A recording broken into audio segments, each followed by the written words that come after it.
The day I saw the text message, the world fractured. I stared at the screen, the bright display mocking me with its casual cruelty as my father's words swam before my eyes. He was taking away the trip I planned, the trip I paid for, the trip that was supposed to bring us closer. He was giving my spot away as if I were nothing, a discarded ticket stub, a forgotten reservation, all so my brother's fiancée could have my first-class seat to Dubai. If you cherish your family, prove it by subscribing now. It had been my dream to take my family on a luxurious vacation, a chance to escape the ordinary and create unforgettable memories. I'd envisioned us exploring the vibrant souks, marveling at the towering Burj Khalifa, and relaxing on pristine beaches. I pored over travel blogs and curated the perfect itinerary, ensuring every detail was meticulously planned.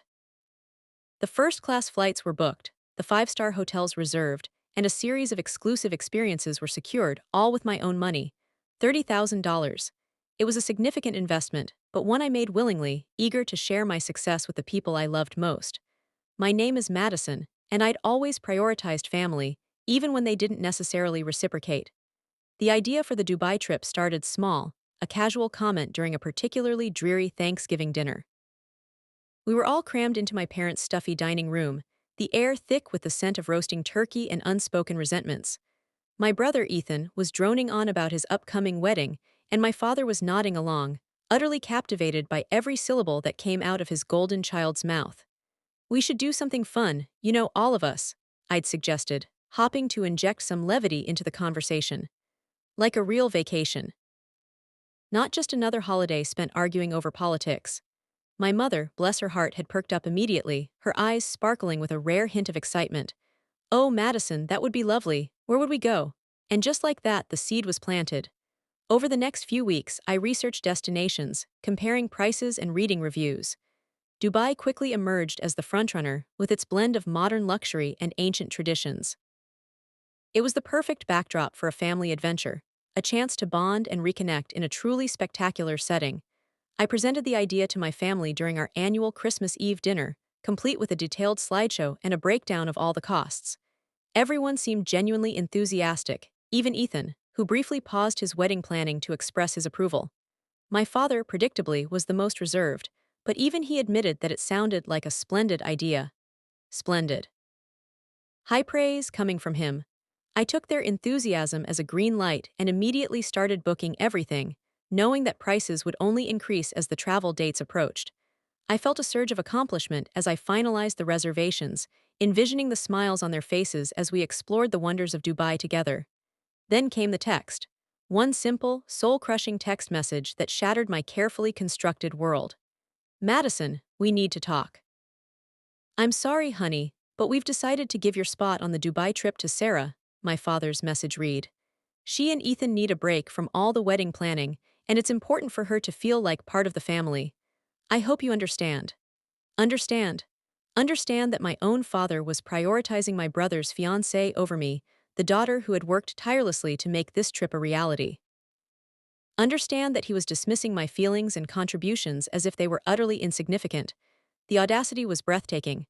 The person I trusted most was one of them. The air in my lungs seemed to evaporate. I reread the text, hoping it was a nightmare, a cruel prank, anything but reality. But the words remained, etched into the screen, seared into my memory. My phone slipped from my numb fingers and clattered onto the hardwood floor. The sound echoed in the sudden silence of my apartment, a stark contrast to the joyful anticipation that had filled the space just moments before. I sank onto my couch, the plush cushions offering little comfort against the wave of nausea that washed over me. $30,000. Gone. Not just the money, but the dream, the promise, the hope of finally connecting with my family in a meaningful way. It was all gone, replaced by a bitter taste of betrayal. I tried to call my father, my fingers trembling as I dialed his number. The phone rang and rang, each unanswered ring amplifying the knot of anxiety in my stomach. Finally, it went to voicemail. "Hi, you've reached Richard. Leave a message and I'll get back to you." His voice was so calm, so utterly devoid of any hint of remorse or concern. I slammed the phone down in frustration, the plastic casing cracking slightly against the glass coffee table. The anger began to simmer, a slow burn beneath the surface of my shock and disappointment. How could he do this to me? How could he so casually dismiss my feelings, my efforts, my investment? Was I really so insignificant in his eyes? Was I nothing more than an ATM, a convenient source of funds to be tapped whenever he needed something for his precious Ethan? Sleepless nights became my new normal. The image of my father's text message replayed endlessly in my mind, each viewing adding another layer of resentment to the already festering wound. I tossed and turned, unable to find a comfortable position, my thoughts racing in circles. I tried to distract myself with work, with hobbies, with anything to avoid confronting the reality of the situation. But nothing seemed to work. The weight of the injustice pressed down on me, suffocating me, stealing my joy. I attempted to salvage the situation, clinging to the faint hope that there was some misunderstanding, some explanation that would make everything okay. I managed to get my father on the phone a few days later, steeling myself for what I knew would be a difficult conversation. "Dad, I don't understand," I began, my voice trembling slightly. "Why are you giving my spot to Sarah? I planned this trip. I paid for it. It was supposed to be for us as a family." There was a long pause on the other end of the line, and I could hear the faint sounds of my mother's voice in the background. "Madison, honey, please don't make this difficult," my father finally said, his voice laced with exasperation. "Sarah is very stressed with the wedding planning and Ethan wants her to feel special. It's important for family harmony." "Harmony? What about my harmony? What about my feelings?" "But Dad, I was looking forward to this trip so much," I pleaded, tears welling up in my eyes. "I wanted to spend time with you, with Mom, with Ethan. I wanted us to create some good memories together." "We can still do that, Madison," he said dismissively. "We'll just plan another trip sometime. It's not the end of the world." Not the end of the world, it felt like it. It felt like my entire world was crumbling around me, piece by piece. I knew then that I couldn't reason with him, that he had already made up his mind and nothing I said would change it. The golden child and his future spouse always came first. I ended the call, feeling defeated and utterly alone. The wound festered. The unfairness of it all became my constant companion, a dark shadow lurking in the corners of my mind. I started withdrawing from my family, avoiding their calls and declining their invitations. I couldn't bear to see them, to pretend that everything was normal when I was seething with anger and resentment. They noticed my distance, of course, but they didn't seem to care enough to ask why. Or perhaps they knew why but didn't want to acknowledge the pain they had caused. Either way, the silence between us grew, widening the chasm that had already formed. The pressure built within me, a volcano of suppressed emotions threatening to erupt. I knew I couldn't continue living like this, consumed by bitterness and resentment. I needed to find a way to release the pressure, to reclaim my power, to seek justice for the wrong that had been done to me. And that's when the seed of revenge began to sprout. My brother's wedding loomed, an extravagant affair that my parents had been planning for months. It was to be the social event of the season, a testament to the family's wealth and status. I knew I had to attend, to put on a brave face, and pretend that everything was fine. But beneath the surface, a plan was forming, a plan to expose the truth and make them pay for their betrayal. Their biggest weakness. They thought they were untouchable, and that was about to be their downfall. The wedding day arrived like a storm cloud, heavy with expectation and dread. I forced myself into a pastel bridesmaid dress, the fabric feeling like sandpaper against my skin. As I stared at my reflection, I barely recognized the hollow-eyed woman staring back. The smile I plastered on my face felt foreign, a grotesque mask concealing the turmoil within. My brother and Sarah exchanged vows, their faces radiant with happiness. The scene was a carefully orchestrated tableau of love and perfection, a stark contrast to the ugly reality simmering beneath the surface. Every saccharine word, every forced smile, felt like a knife twisting in my gut. I sat through the ceremony, numbly applauding at the appropriate moments, my mind racing with thoughts of revenge. The reception was a blur of forced conversations and clinking champagne glasses. My father, beaming with pride, made a toast to the happy couple, praising their love and commitment. I wanted to scream, to shatter the illusion of happiness and expose the truth of his betrayal. But I held my tongue, knowing that my moment would come. They thought they had won. They believed I would simply accept their decision and move on. They underestimated me. They had mistaken my silence for weakness, my grief for resignation. And that was their biggest mistake. As the night wore on, I found myself increasingly isolated, a ghost in my own family's celebration. I watched as my parents doted on Ethan and Sarah, showering them with attention and affection. I felt like an invisible observer, a forgotten extra in a play that wasn't my own. The injustice of it all was suffocating, a heavy weight pressing down on my chest. I slipped away from the festivities, seeking refuge in a quiet corner of the reception hall. The room was dimly lit, the only sound the faint strains of music from the dance floor. I sank into a plush armchair, closing my eyes and taking a deep breath, trying to calm the storm raging within. It was then, in that moment of solitude and despair, that I hit rock bottom. I realized that I couldn't continue living like this, consumed by bitterness and resentment. I had allowed my family to define me, to dictate my worth. I had given them the power to break me, but no more. I would not be a victim. I would not let them win. A spark of resolve ignited within me, a flicker of defiance in the darkness. I opened my eyes, my gaze hardening with determination. The time for mourning was over. The time for planning had begun. I would use their arrogance against them. I would exploit their weaknesses. I would expose their lies. And I would make them pay for what they had done. I began to meticulously gather information, observing their interactions, listening to their conversations, searching for any cracks in their carefully constructed facade. I became a silent observer, a shadow lurking in the background, recording every detail. My smile became genuine again, but now it was a cold smile, a predator's smile. I would act the part of the supportive, loving daughter and sister. I would lull them into a false sense of security. And then, when they least expected it, I would strike. The weight of the injustice transformed into a fuel, a burning desire for retribution. Sleep became a luxury, replaced by late nights spent poring over documents and formulating my plan. The hurt hadn't gone away, but it was being channeled. I was turning pain into a weapon. My weakness became my strength. The exact day they tried to end me, I exposed the truth. I smiled. I acted broken, but I was recording everything. It started subtly. A hidden voice recorder, disguised as a simple USB drive, placed strategically in the living room of my parents' home.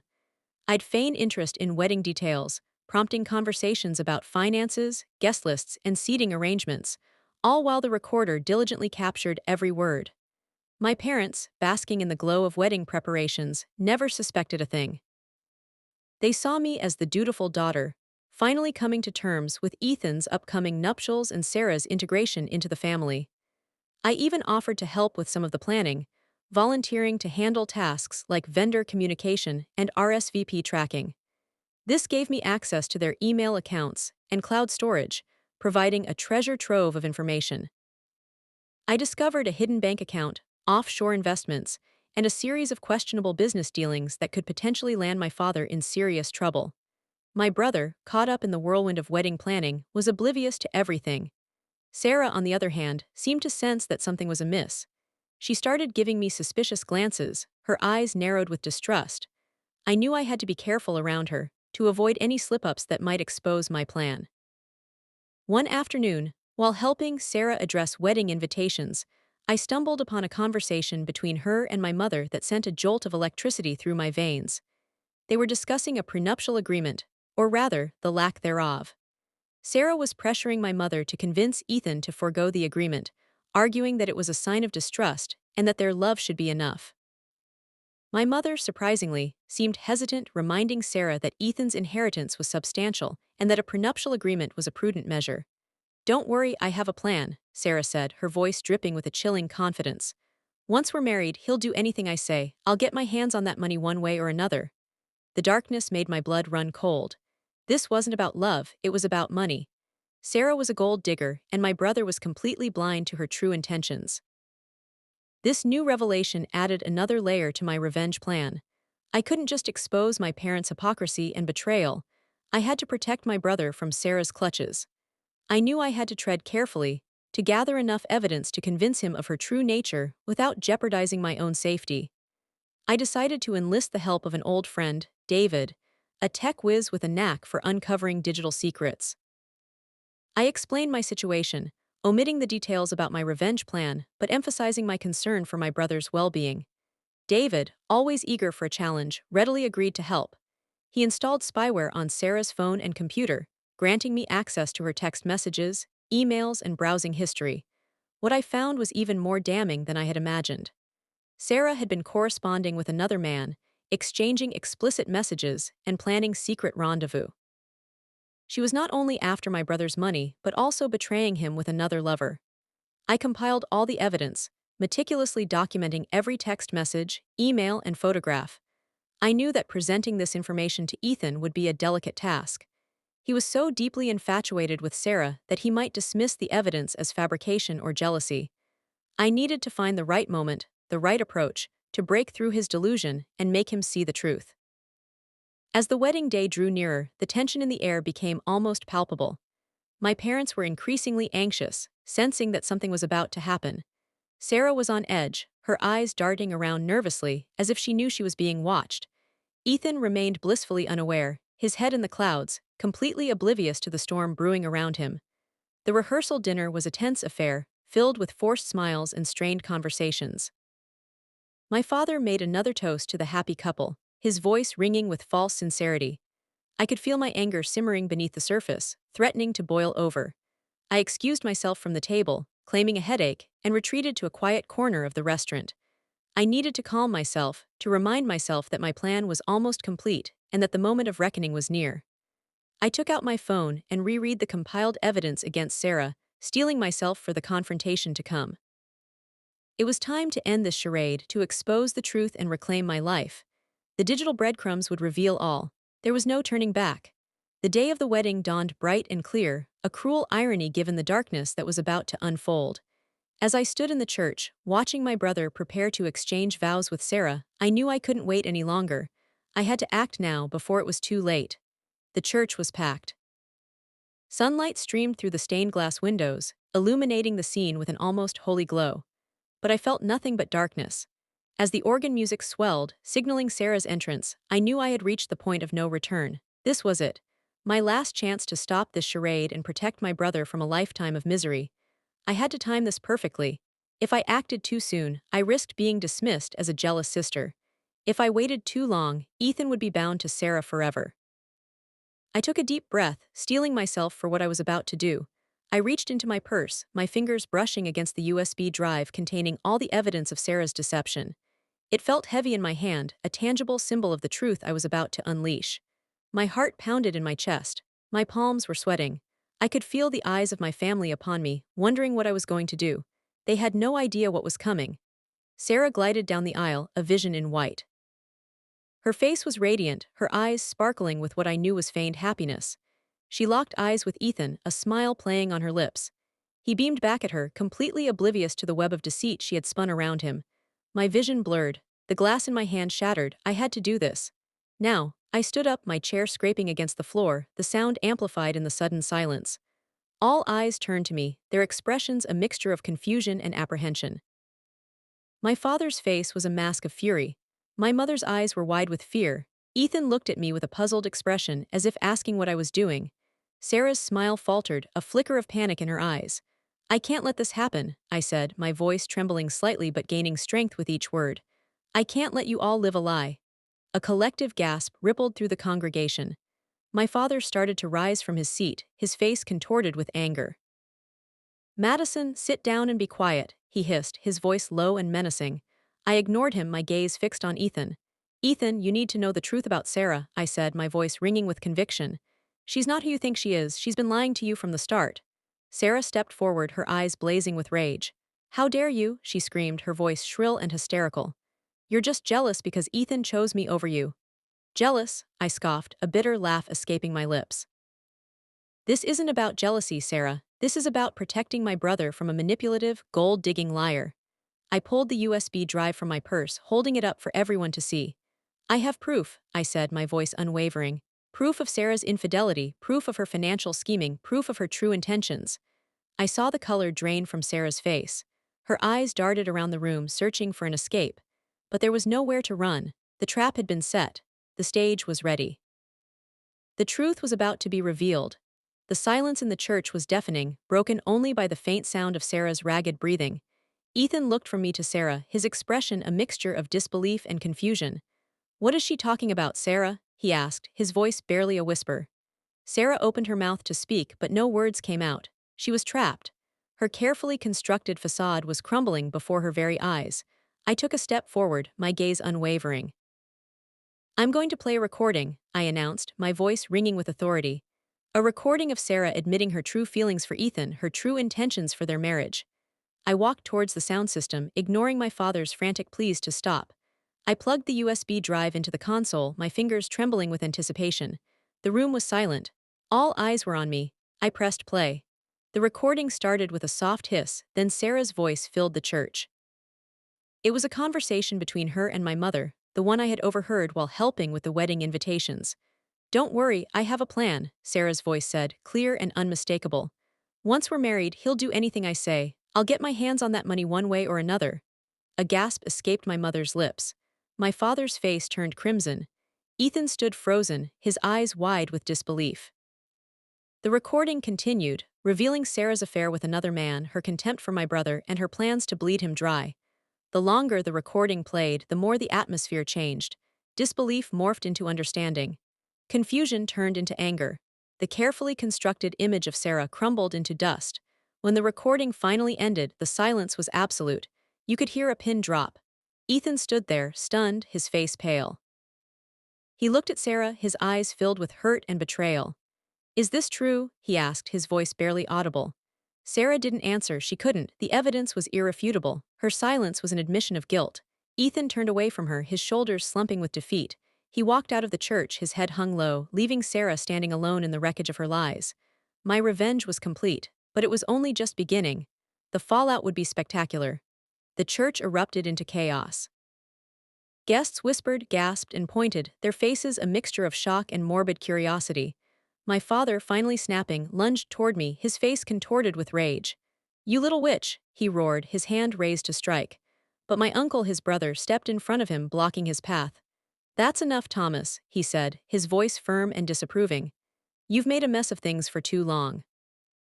My father, momentarily stunned by his brother's unexpected intervention, hesitated, his anger warring with disbelief.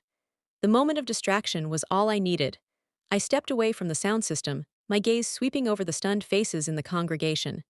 My mother stood frozen, her eyes wide with horror, her carefully constructed world crumbling around her.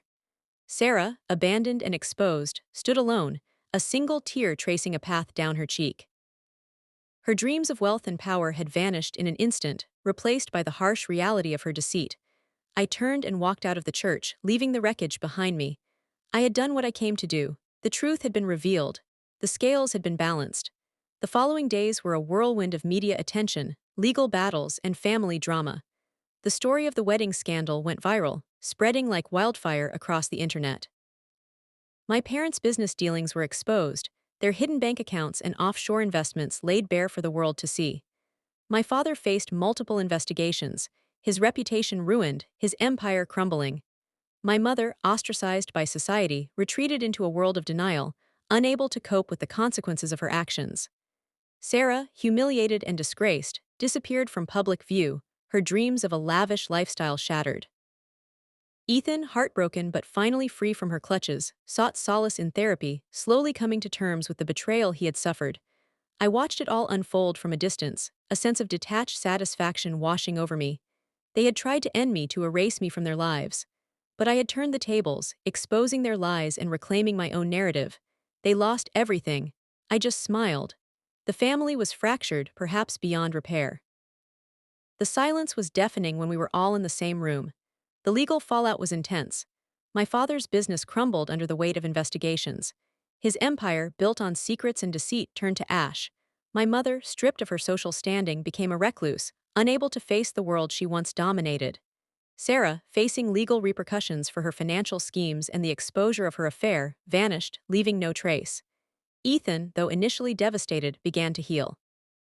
He sold his share of the family business, donating a significant portion to charity, and started a new life, free from the toxic influence of our parents. He even thanked me, acknowledging that my actions, though painful, had saved him from a lifetime of misery. As for me, I moved on, leaving the past behind. I started a new business, focusing on ethical practices and transparent leadership. I surrounded myself with people who valued honesty and integrity, creating a life that was authentic and fulfilling. Years later, I received a letter from my father.